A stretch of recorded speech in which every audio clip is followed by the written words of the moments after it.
来看台南四草的绿色隧道，有真侪观光客爱来到这佚佗。不过，这附近的所有人开始伫遐起大型的饭店，在地民众是认为讲，安尼生做呢会损害到景观，也有生态。不过，业者是不会讲，因拢照环境影响评估的规定落去做的，也强调会加强环境的绿化。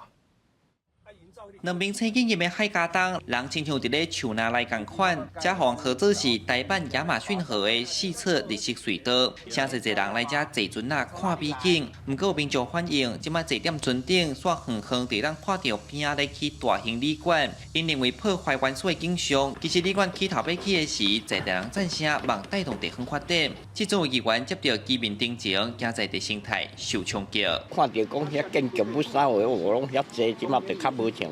原早呢，遐原始安尼。去饭店在我们国家级的湿地宾馆，造成咱环境甲咱生态的破坏，咱会要求饭店出来负完全的责任，互咱的四侧大众庙、咱的亚马逊河会当继续永续经营。建商迄阵啊嘛是有讲，迄个边啊要做迄个隔离的绿带吼。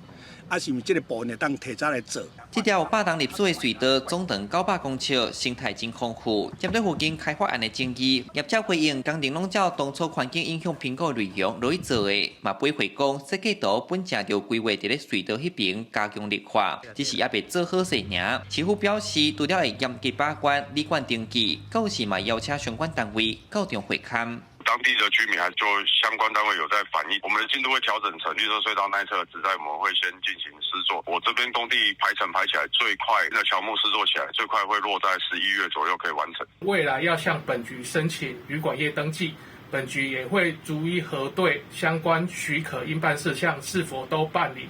完成无误，才会核发旅馆业登记证。这栋占有6架地度假船型旅馆，工程按算上紧来明年才会完工。市府强调，这是全台唯一的水上绿色隧道，会以生态长期发展做考量，因望业者会当兼顾地方发展，避免损伤到原始的环境。